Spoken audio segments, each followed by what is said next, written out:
The wind tore at her cloak, a cruel hand shoving her back against the cold, unforgiving stone. Below, the cobbled street seemed impossibly far, a patchwork of muted grays and browns. The bell tower, usually a symbol of solace, now felt like the edge of the world, a place of brutal judgment.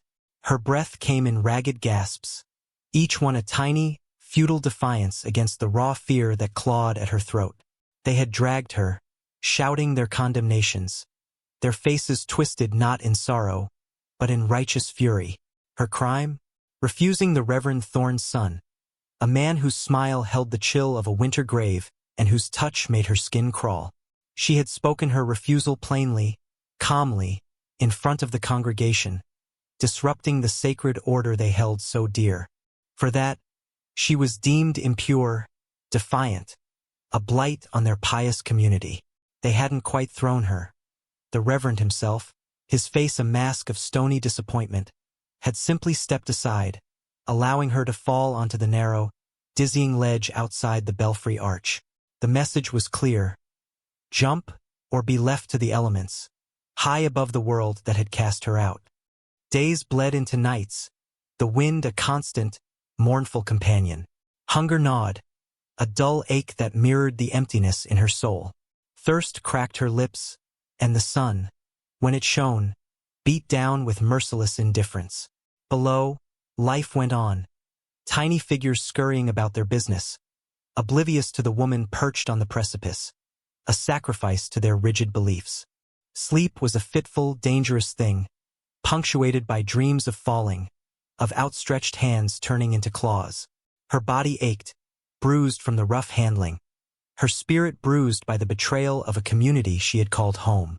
She was alone, utterly, terribly alone, with only the stone and the sky for company. Despair settled over her like a shroud, heavy and suffocating. There seemed no way down, no one to call to.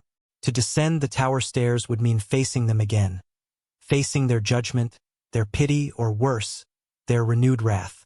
To remain was to die slowly, exposed to the elements, a grotesque monument to her disobedience. But beneath the fear and despair, a flicker remained, an ember of the stubbornness that had made her speak her truth, even knowing the cost. She would not give them the satisfaction of seeing her broken. She would not yield. Hours turned into a timeless blur of cold and heat, wind and stillness. She watched the village, a silent, watchful phantom. Then, a solitary figure emerged from the edge of town, a man on a worn-out wagon pulled by a single bony horse. He wasn't heading into the village square, but away from it, towards the desolate stretch of land where the failed farms lay. He was a stranger, or near enough, a widower named Elias Thorne. No relation to the Reverend, though the similarity of names felt like a cruel twist of fate. He had come to this valley a few years prior, hoping for a fresh start, only to have his hopes wither like his crops. His wife had died the first winter, and he lived now in a small, isolated cabin, rarely seen in the village, a silent, solitary presence. Why she focused on him, she couldn't say. Perhaps it was the way he moved, with a quiet, weary determination that resonated with her own burgeoning resolve. Perhaps it was the knowledge that he, too, was an outcast of sorts, living on the fringes. She watched him guide his wagon along the dusty track, a small, lonely speck against the vast, indifferent landscape. An idea, fragile and desperate, began to form in her mind. If she could survive this, if she could find a way down, perhaps he would be the one person who wouldn't turn her away. He had no stake in the village's social order, no loyalty to the Reverend or his son. He was struggling himself, yes, but perhaps that very struggle had left him with a shred of empathy the others lacked. The sun dipped below the horizon, painting the sky in hues of bruised purple and orange. The cold intensified, but for the first time in days, a tiny spark of purpose ignited in the darkness within her. She would not die here. She had to find a way down. She had to reach the widower. He was her last, impossible hope. The descent was an agony of scraped hands and trembling limbs. Using narrow ledges and crumbling gargoyles for purchase, she picked her way down the tower's exterior, a slow, precarious crawl. Each movement was a gamble, a test of nerve against gravity. Loose stones threatened to dislodge her. The wind sought to pry her grip loose. Hours passed, marked only by the changing light and the increasing strain in her muscles.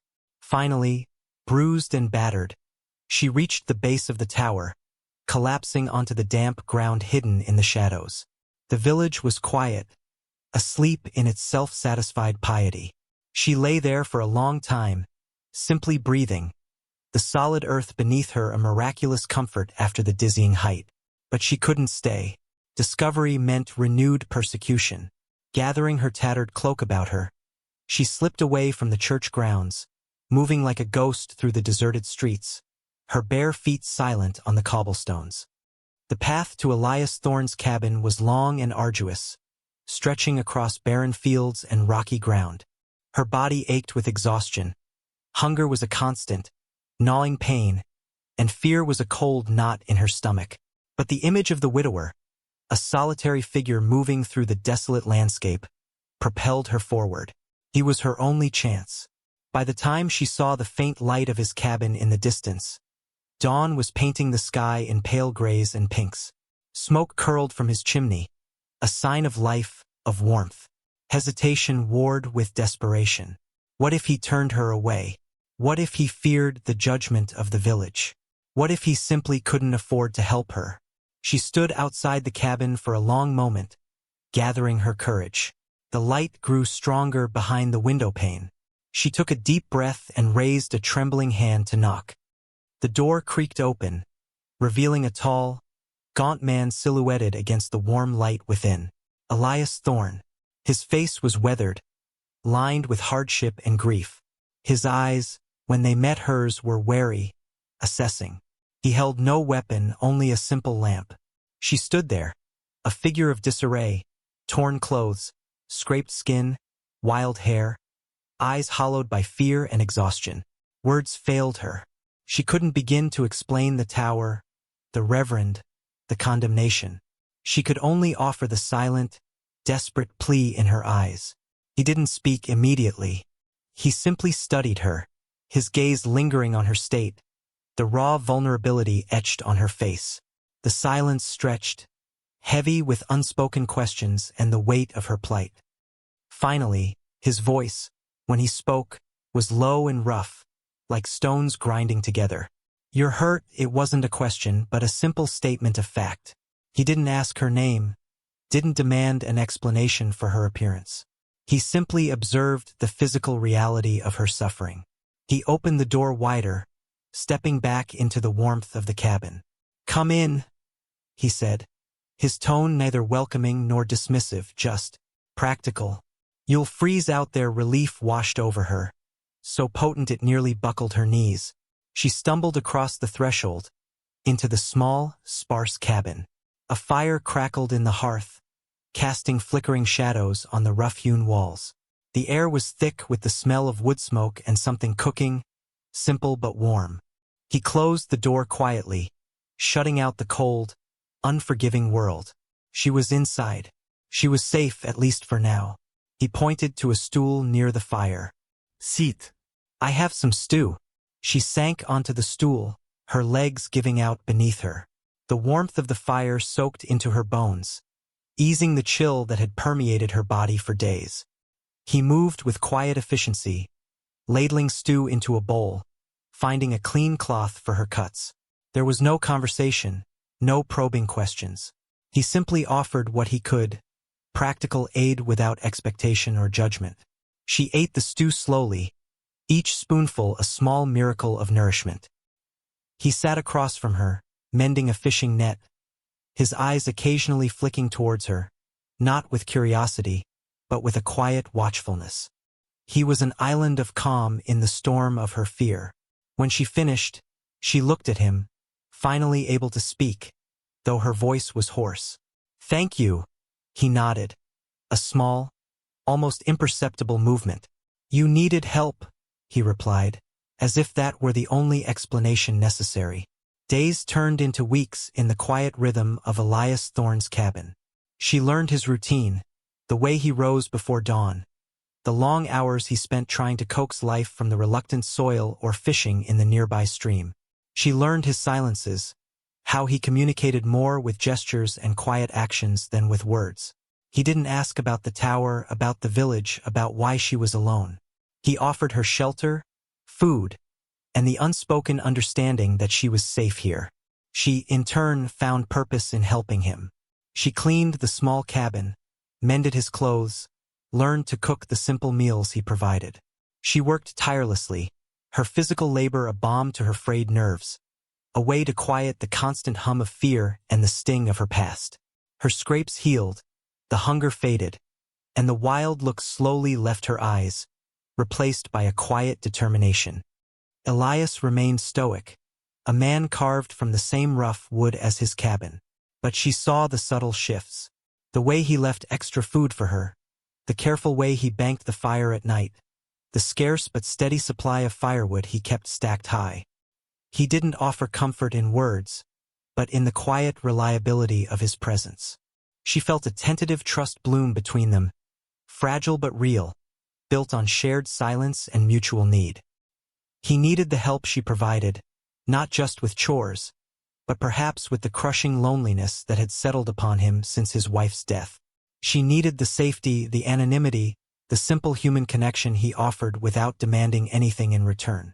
She started to feel less like a broken thing hiding from the world and more like a person slowly finding her footing again. One evening, while she mended a torn shirt by the firelight, he spoke of his wife, not in detail, but in brief, quiet sentences that painted a picture of love and loss. It was the most she had ever heard him volunteer about his past. She listened, offering no words, just her quiet presence. It felt like a significant moment, a small crack in his reserved shell. She, in turn, spoke of her life before the village, of her parents, of a time when she hadn't felt like an outsider. She spoke carefully, omitting the recent past, focusing on the memories that didn't sting. He listened, his gaze steady, accepting her fragments of truth without pressing for more. The cabin, once just a place of refuge, began to feel like a home. It was a place where she wasn't defined by her past, but by the quiet strength she was rediscovering. But the world outside their isolated sanctuary was not oblivious. Whispers traveled, carried by those who ventured out to fish or hunt near his land. The story of the woman who had defied the reverend and vanished from the tower had spread, evolving into wild tales. Some said she had been taken by demons, others that she had turned into a witch and flown away. But a few suspected the truth or a version of it. The reverend, thwarted and humiliated, quietly put out word. There was a reward for information leading to the whereabouts of the blasphemous girl who had scorned his family and vanished. Elias Thorne's remote cabin, already viewed with suspicion by some in the village, became a subject of quiet speculation. He rarely went into town, but when he did, he noticed the wary glances, the conversations that stopped abruptly as he passed. A tension, subtle but palpable, began to build around their small, peaceful existence. It was only a matter of time before the outside world intruded upon their fragile peace. One blustery afternoon, as she was hanging laundry outside, she saw them, 3 men on horseback riding towards the cabin. They weren't from the immediate area.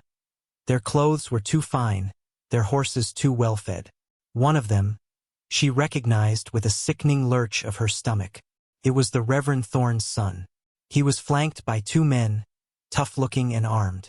They rode with a sense of purpose, heading directly for Elias's place. Fear, cold and sharp, pierced through the quiet calm she had built. She ran inside, heart hammering against her ribs. "Elias!" she cried, her voice trembling. He was by the fire, mending a saddle strap. He looked up, saw the terror in her eyes, and followed her gaze to the window. His expression hardened, the lines on his face deepening. He didn't ask who they were. He seemed to know instinctively that her past had caught up with them. He stood, his movements deliberate, calm despite the imminent threat. He didn't have a rifle prominently displayed, just an axe leaning against the hearth.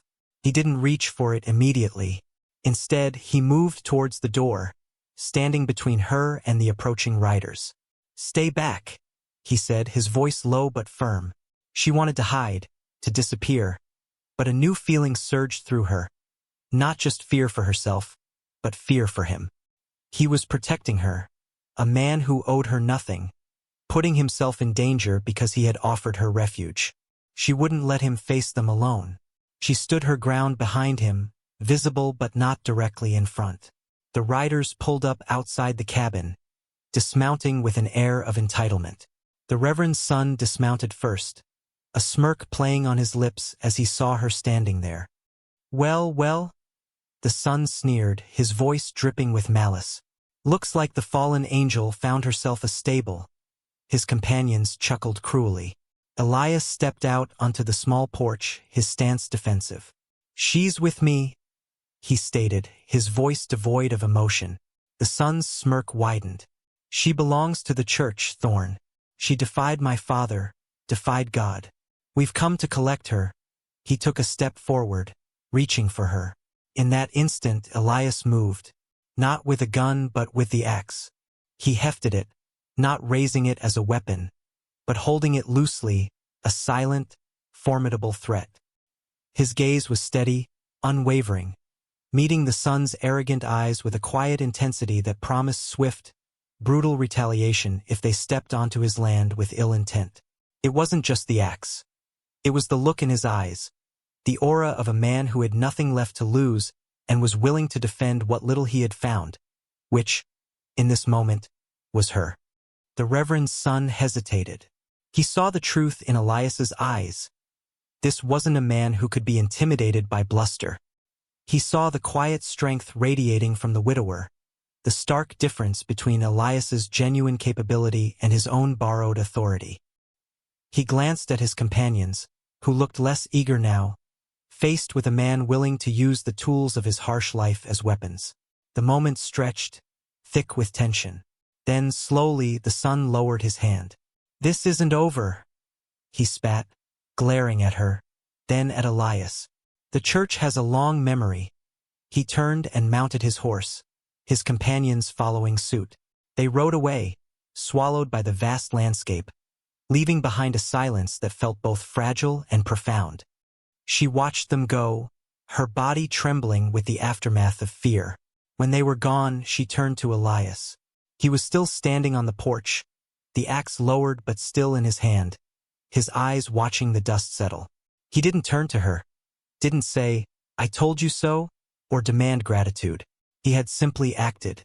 "They'll be back," she whispered, the reality of the threat hanging heavy in the air. He finally turned, his expression unreadable. "Maybe," he allowed, his voice quiet, "but not today." He looked at her then, his gaze meeting hers. It wasn't pity she saw or fear, but something else, respect, perhaps, and a quiet acknowledgement of a bond forged in shared danger.